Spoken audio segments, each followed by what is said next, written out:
Hello guys, welcome back to our YouTube channel Target with Bhanu. स्वागत है दोस्तों आपका आपके अपने यूट्यूब चैनल में।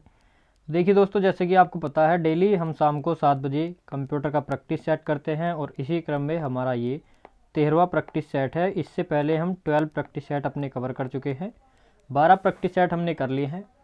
देखिए ये दूसरी सीरीज़ है जिसका प्रैक्टिस सेट 8 है। ये पहले कुछ और क्वेश्चन कराए थे मैंने जो प्रीवियस ईयर क्वेश्चन थे।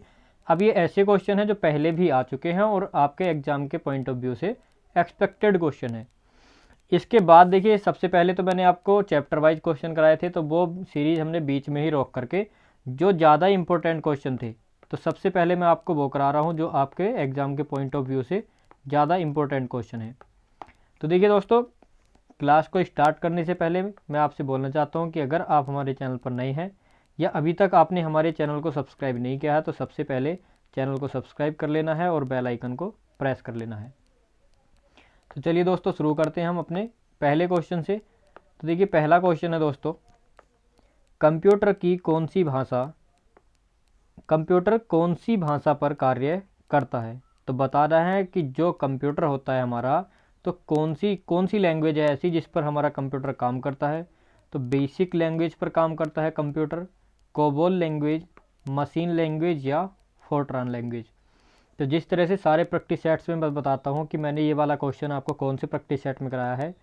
तो जो हमारा पहला प्रैक्टिस सेट था तो प्रैक्टिस सेट 1 आप जा कर के देख सकते हो, वहीं पर बताया था मैंने कि कंप्यूटर किस लैंग्वेज पर काम करता है और मैंने आपको बताया था वो होती है आपकी मशीन लैंग्वेज।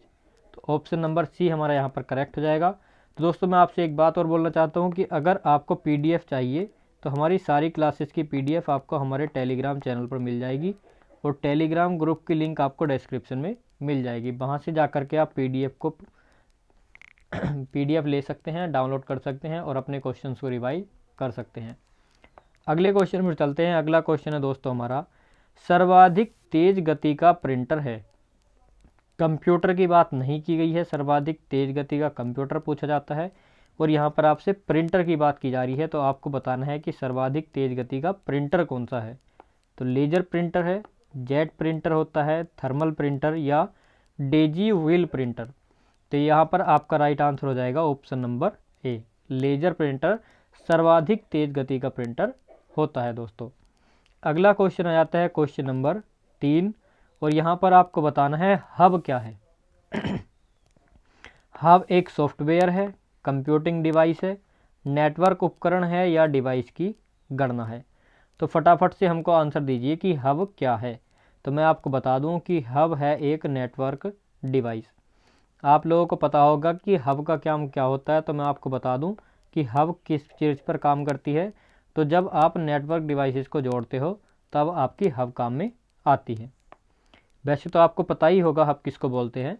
अगले क्वेश्चन पर चलते हैं। बताना है आईपी के कुल संस्करणों की पहचान करें। जो आपके आईपी एड्रेस होते हैं तो इसके कुल कितने संस्करण हैं ये आपसे क्वेश्चन पूछा गया है। Identify the total version. तो आईपी के कितने वर्जन होते हैं। आईपी का मतलब होता है इंटरनेट प्रोटोकॉल।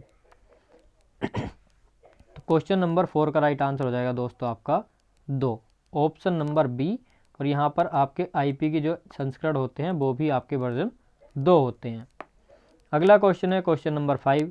बताना है कि इंटरनेट पर हाइपरलिंक्ड दस्तावेज यानी कि डॉक्यूमेंट, हाइपरलिंक डॉक्यूमेंट संग्रह को क्या कहते हैं। तो collection of the hyperlinked document, और वो भी किस पर, इंटरनेट पर।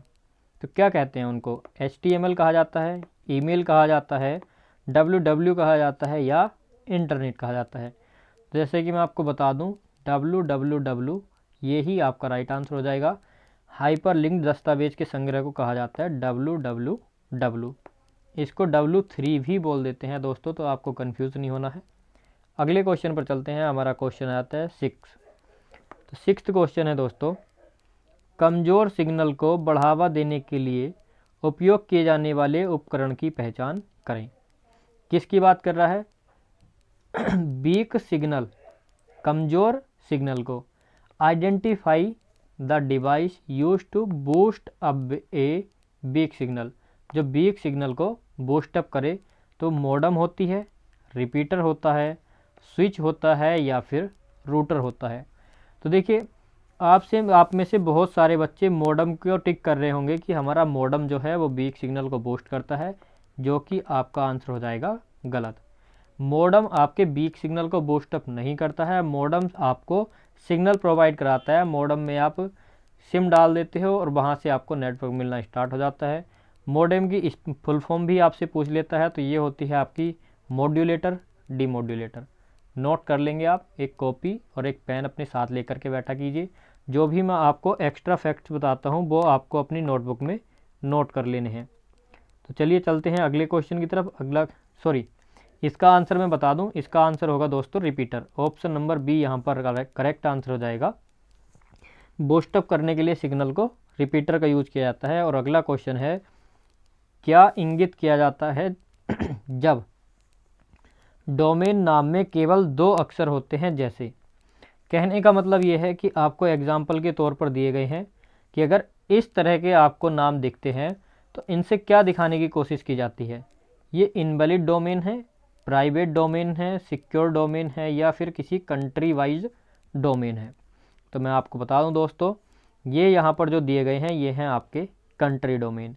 अब वो कैसे, देखिए .US, तो ये हो जाएगा आपका अमेरिका का, .UK United kingdom, .AU Australia का हो जाएगा। इसी तरह से ये आपके किसी ना किसी कंट्री से कनेक्टेड हैं। ये जो होते हैं डोमेन नेम आपके इस तरह से भी आ जाते हैं, .DOC, तो इसका मतलब होता है .डॉक्यूमेंट, .in जो होता है वो आपका इंडिया का होता है। आप लगाते हो ना, कोई भी अगर आप सर्च करते हो वेबसाइट में कहीं कहीं आपको दिखने को मिलता है, जैसे आप UPSSC की साइट पे जाओगे या SSC, तो SSC.nic.in, तो यानी कि वो इंडिया वाली हो गई। और ये इस तरह से भी आते हैं, जैसे डॉक्यूमेंट संस्था के लिए .org, तो ये इस तरह से भी आपके डोमेन नेम होते हैं। अगला क्वेश्चन नंबर 8 है हमारा, बताना है कौन सा वेब ब्राउज़र नहीं है। अब देखिए वेब ब्राउज़र वाले क्वेश्चन भी मैं आपको 3 से 4 बार बता चुका हूँ, कौन सा वेब ब्राउज़र है, कौन सा आपका सर्च इंजन है। तो ये इस तरह के क्वेश्चन मैंने आपको बताए हैं। तो अगर आपने पिछले प्रैक्टिस सेट्स किए होंगे तो आपको बहुत अच्छे से पता होगा। तो दोस्तों मैं एक बात और बता दूं, अगर आपने पिछले प्रैक्टिस सेट्स नहीं की हैं तो प्लीज़ जा कर के कवर कर लीजिए। बहुत इंपॉर्टेंट प्रैक्टिस सेट हैं सारे के सारे, पता नहीं कहाँ से आपके क्वेश्चन पूछ ले जाएँ। और मैं आपसे बता दूं कि 75% आपके BSF हेड कांस्टेबल के क्वेश्चन इन्हीं प्रैक्टिस सेट से देखने को मिल जाएंगे। बस आपको कमी है तो हम पे भरोसा करके सारे प्रैक्टिस सेट देखने की आप प्लीज़ देख लीजिए। तो यहाँ पर हमारा राइट आंसर बताइए क्या होगा। तो कौन सा वेब ब्राउज़र नहीं है? मोजिल्ला फायरफॉक्स, सफारी, गूगल और गूगल क्रोम। अब देखिए कन्फ्यूज़न हो रहा होगा गूगल के साथ, तो मैं आपको बता दूं यहाँ पर हमारा गूगल ही राइट आंसर होगा, क्योंकि हमसे पूछा गया है वेब ब्राउज़र नहीं है। मोजिल्ला फायरफॉक्स वेब ब्राउज़र है, सफारी हमारा वेब ब्राउज़र है, और हमारा गूगल क्रोम भी एक वेब ब्राउज़र है। लेकिन जो सिर्फ गूगल है वो क्या होता है? गूगल होता है दोस्तों हमारा सर्च इंजन। गूगल एक सर्च इंजन है, ना कि एक वेब ब्राउज़र। अगले क्वेश्चन पर चलते हैं। अगला क्वेश्चन है दोस्तों हमारा क्वेश्चन नंबर 9, बताना है किसी मौजूदा दस्तावेज को किसी भिन्न नाम से सहेजने के लिए आपको क्या करना होगा। तो ये 4 ऑप्शन दिए गए हैं, आपको बताना है कि इनमें से आप क्या करोगे। तो दस्तावेज को फिर से टाइप करें और इसे एक अलग नाम दें, इस रूप में सहेजें, कमांड का उपयोग करना है आपको, या मूल दस्तावेज को एक नए दस्तावेज में कॉपी और पेस्ट करें और फिर उसको सेव करें। दस्तावेज को किसी भिन्न स्थान पर कॉपी करने के लिए विंडोज़ एक्सप्लोरर का उपयोग करें और फिर उसका नाम बदलें। तो मैं आपको बता दूं कि जिन बच्चों ने यहाँ पर इंग्लिश में क्वेश्चन को पढ़ा होगा वो बच्चे इस क्वेश्चन को आसानी से कर देंगे। वो कैसे? अब देखिए यहाँ पर बी ऑप्शन आपको दिखेगा, use the save as command. तो जैसे ही आप सेव एज कमांड को पढ़ोगे तभी आप समझ जाओगे कि हमको क्या कमांड देनी है, सेव एज। तो बी वाला ऑप्शन यहाँ पर आप सभी का करेक्ट हो जाएगा। अगले क्वेश्चन की तरफ चलते हैं। क्वेश्चन नंबर 10, बताना है कि MS वर्ड, एक्सेल और पावर पॉइंट के लिए सामान्य टैब कौन सा है। यानी कि ये जो तीनों हैं MS ऑफिस के जो 3 पार्ट हैं, वर्ड, एक्सेल और पावर पॉइंट, तीनों में एक सेम चीज़ है जो तीनों में ही होती है। वो एनिमेशन है, फाइल होती है, स्लाइड्स होती हैं या फॉर्मूले होते हैं। तो देखिए फॉर्मूले तो आपके सिर्फ MS एक्सेल में होते हैं, तो अब डी ऑप्शन भी आपका गया। बात करें बाकी के 3 ऑप्शन की, तो चलिए डायरेक्टली आंसर बता देता हूँ मैं आपको। यहाँ पर जो तीनों में होता है वो होती है आपकी फाइल। नेक्स्ट आ जाता है आपका क्वेश्चन नंबर 11। 11 का होगा आपका, कौन सा बटन सबसे पिछली क्रिया को उलट देता है? समीक्षा यानी कि रिव्यू, रीडो, अंडो या फिर डिलीट और बैक स्पेस। यहाँ पर रीडो और अंडो ही लिखा जाएगा, लिखा हुआ है, आप इंग्लिश में पढ़ लीजिए इस क्वेश्चन को, वो ट्रांसलेशन में गलती हो जाती है। तो what button reverses the most previous function. तो आपको पता है कि जब आप पीछे जाने की बात करते हैं तो किस फंक्शन का यूज़ करते हैं? रीडाउन का। ऑप्शन नंबर बी यहाँ पर आपका बिल्कुल करेक्ट। क्वेश्चन नंबर 12 बताना है, माइक्रोसॉफ्ट वर्ड में निम्नलिखित में से कौन सी क्रिया या कमांड को पूर्ववत नहीं किया जा सकता? मतलब है कि उसको रीडो नहीं किया जा सकता, ऐसी कौन सी क्रिया है? तो दस्तावेज को आपने सेव कर दिया है तो उसको आप रीड आउट कर सकते हो, तो उसको बिल्कुल नहीं कर सकते, तो यानी कि हमसे पूछा है कि कौन सा नहीं किया जा सकता, तो ए ऑप्शन। बाकी के ऑप्शन देख लेते हैं। फ़ॉन्ट रंग परिवर्तन और फ़ॉन्ट आकार परिवर्तन। आपने कोई सा फ़ॉन्ट साइज या चेंज किया है, उसका फ़ॉन्ट का साइज चेंज किया है या कलर चेंज किया है, तो आप रीडो करके उससे पीछे जा सकते हो। आपने मान लिया ये आर लिखा है और इसको आपने बोल्ड कर दिया या इसको रेड कलर में कर दिया, और जब आप रीडो का बटन दबाओगे तो ये अपने उसी सेम कलर में पहुंच जाएगा जिसमें पहले था। पट्टियाँ और छायांकन यानी border and shading, paragraph alignment and page orientation. तो ये सारे के सारे हमारे हो जाएंगे।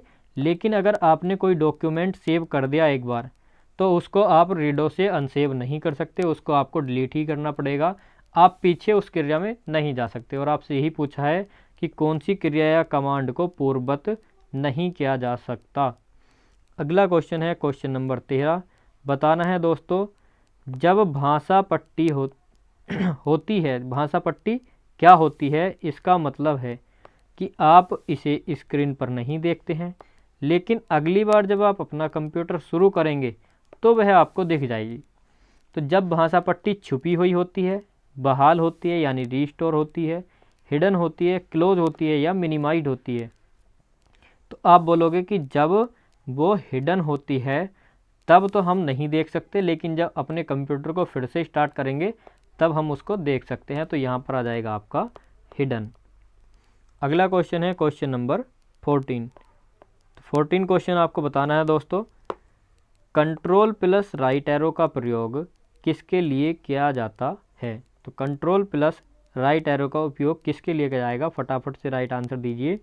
कर्सर को एक पैराग्राफ से नीचे ले जाता है, दस्तावेज के कर्सर अंत को ले जाता है, कर्सर को लाइन के अंत में ले जाता है, या कर्सर को एक शब्द दाईं ओर ले जाता है। एक शब्द दाईं ओर, जैसे कि यहाँ पर हमारा कर्सर है तो यहाँ से यू और एम के बीच में चला जाएगा, तो इस तरह से एक शब्द दाईं ओर।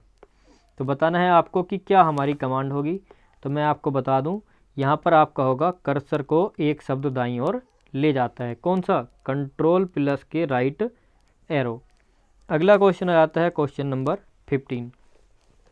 बताना है कि माइक्रोसॉफ्ट MS वर्ड 2016 में जूम डायलॉग बॉक्स से उच्चतम जूम 2 का मान क्या है? 2016 की बात की जा रही है। 2016 में जो आप मैक्सिमम जूम कर सकते हो वो आपको यहाँ पर बताना है। तो देखिए दोस्तों, 10%, 400%, 500% या 100%। तो इसका राइट आंसर दोस्तों आपका हो जाएगा 400%, ऑप्शन नंबर बी। अगला क्वेश्चन है क्वेश्चन नंबर 16। यहाँ पर आपको बताना है, निम्नलिखित में से कौन सी कमांड टेक्स्ट फ़ॉन्ट को प्रभावित नहीं करती है? तो 16 का राइट आंसर होगा बोल्ड, इटैलिक, बॉर्डर या फिर अंडरलाइन। तो 16 का राइट आंसर हो जाएगा दोस्तों बॉर्डर, ऑप्शन नंबर सी। अगला क्वेश्चन है क्वेश्चन नंबर 17। बताना है, माइक्रोसॉफ्ट वर्ड में हम चुने हुए पैराग्राफ को बाईं ओर खिसकाने की अनुमति देते हैं तो हमें decrease indent, increase indent, double indent या सिंगल इंडेंट। तो माइक्रोसॉफ्ट वर्ड में मैं डायरेक्टली आंसर बता के समझाता हूँ आपको, ऐसे समझ नहीं आएगा।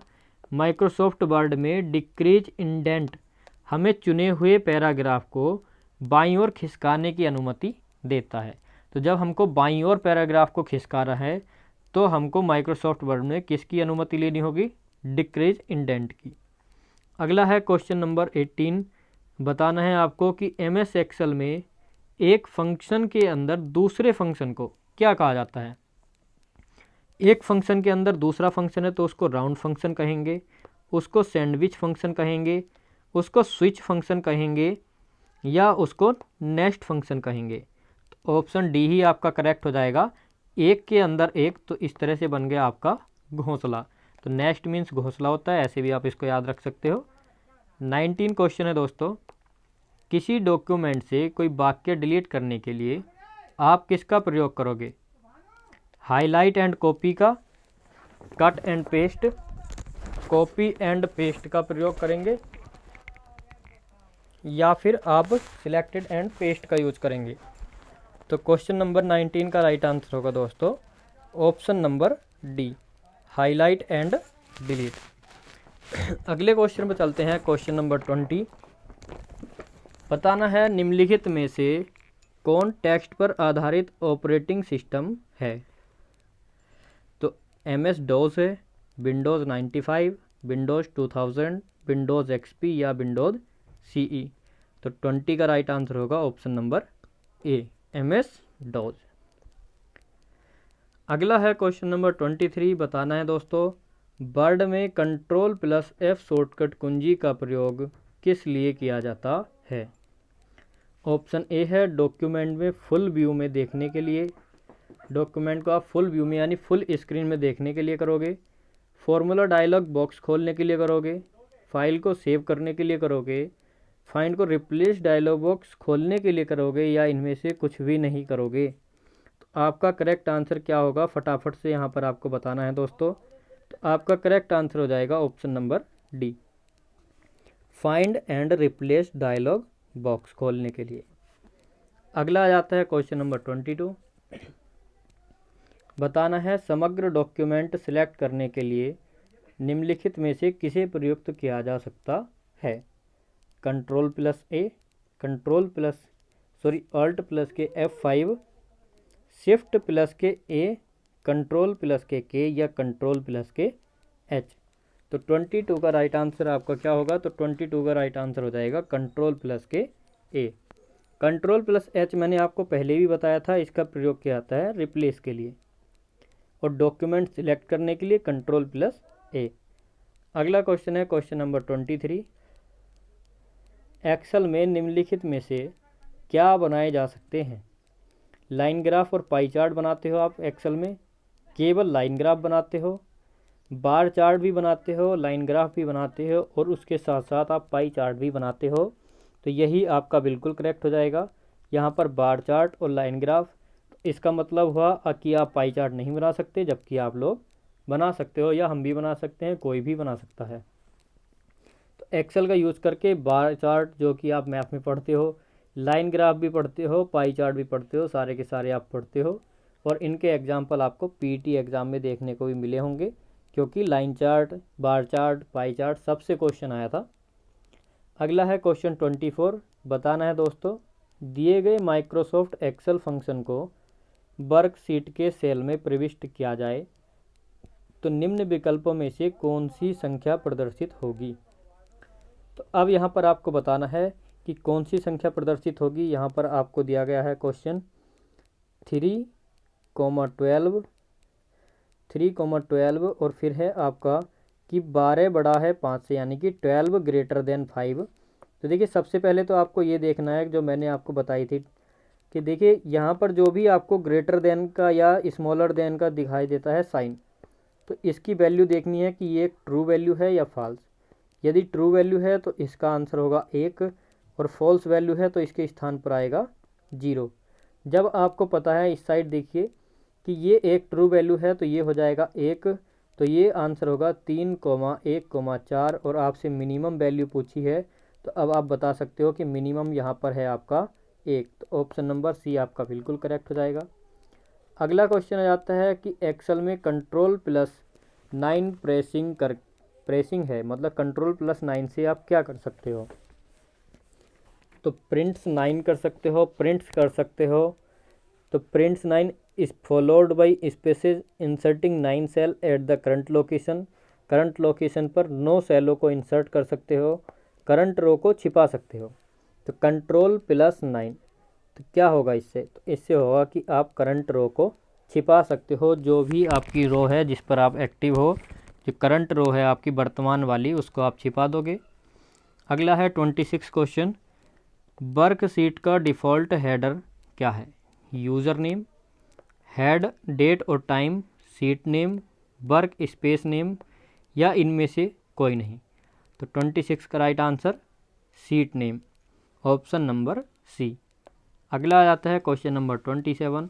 यहाँ पर बताना है कि एक्सेल इज इक्वल टू 20 × 10 / 4 × 8, ये है आपका 4। अब इसको सॉल्व कर देना है कि आपका राइट आंसर क्या होगा।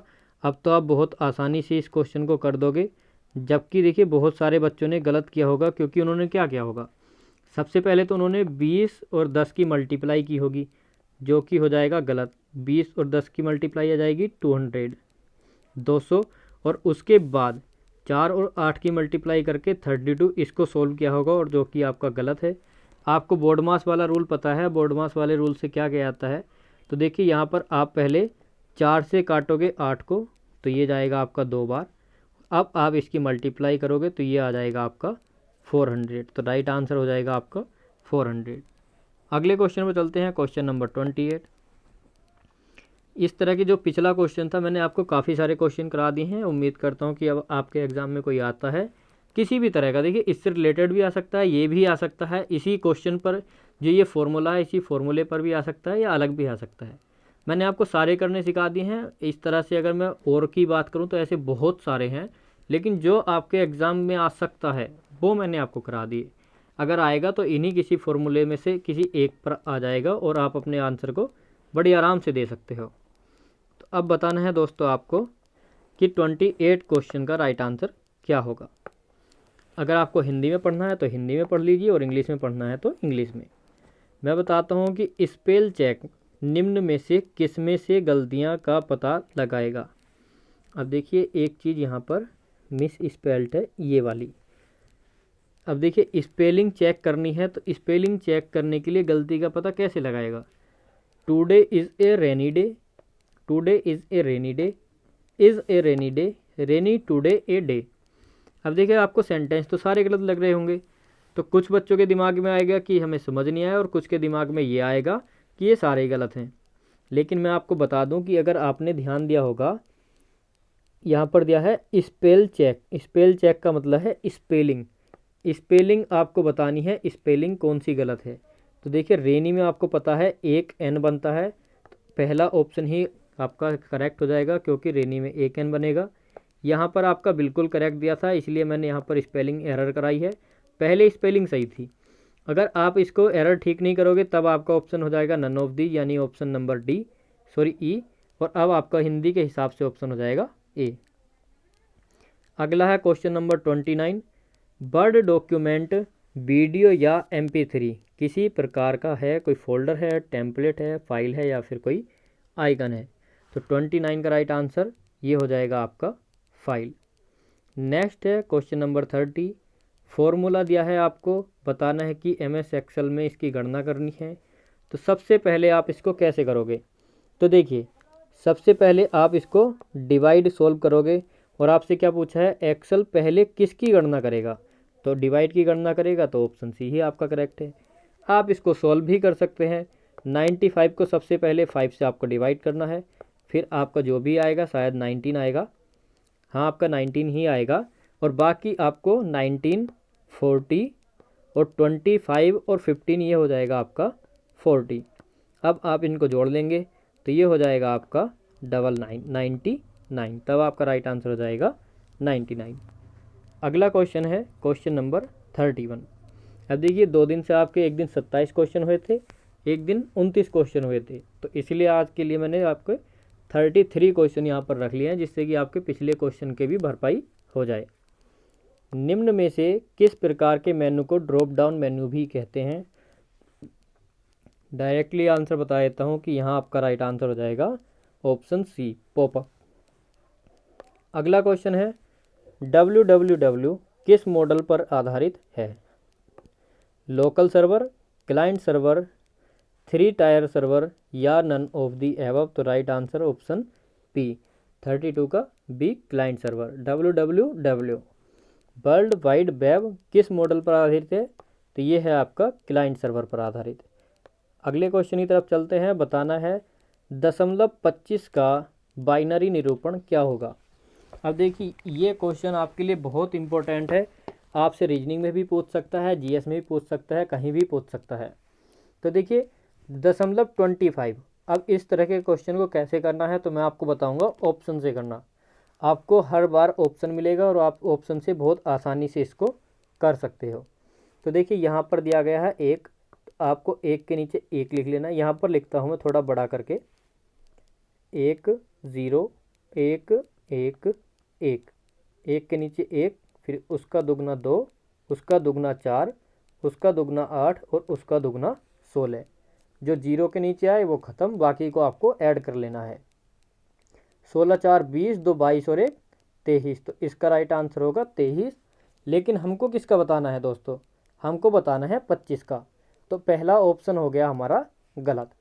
दूसरे ऑप्शन को चेक करते हैं सेम इसी तरीके से।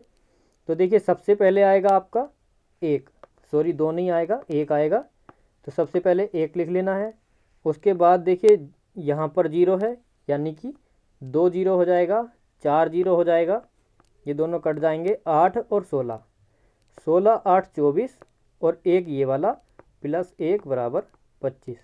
तो राइट आंसर आपका हो जाएगा दोस्तों ऑप्शन नंबर बी। इसी तरह से अगर आपसे कोई भी बाइनरी नंबर से क्वेश्चन पूछ लेता है तो आप इतनी आसानी से उसको कर सकते हो। तो देखिए दोस्तों एक क्वेश्चन और करा देता हूँ मैं आपको। चलिए बताना है माइक्रोसॉफ्ट विंडोज़, माइक्रोसॉफ्ट विंडोज़ 1 है तो माइक्रोसॉफ्ट विंडो क्या है? Operating system, presentation program, database program, graphics program या वर्ड प्रोसेसिंग प्रोग्राम। अब देखिए ये क्वेश्चन आपके लिए होमवर्क है। अगर आपको इसका आंसर आता है तो आपको कमेंट सेक्शन में इसका आंसर बताना है। वीडियो अच्छी लगी हो, आपको हमारी मेहनत बिल्कुल थोड़ी बहुत भी समझ आ रही हो कि हम आपके लिए कितनी मेहनत कर रहे हैं, तो वीडियो को लाइक, अपने दोस्तों और अपने सारे के सारे ग्रुप में शेयर और चैनल को सब्सक्राइब करके ज़रूर जाना दोस्तों। मिलते हैं ऐसे ही अगले प्रैक्टिस सेशन में। तो आज के लिए आपको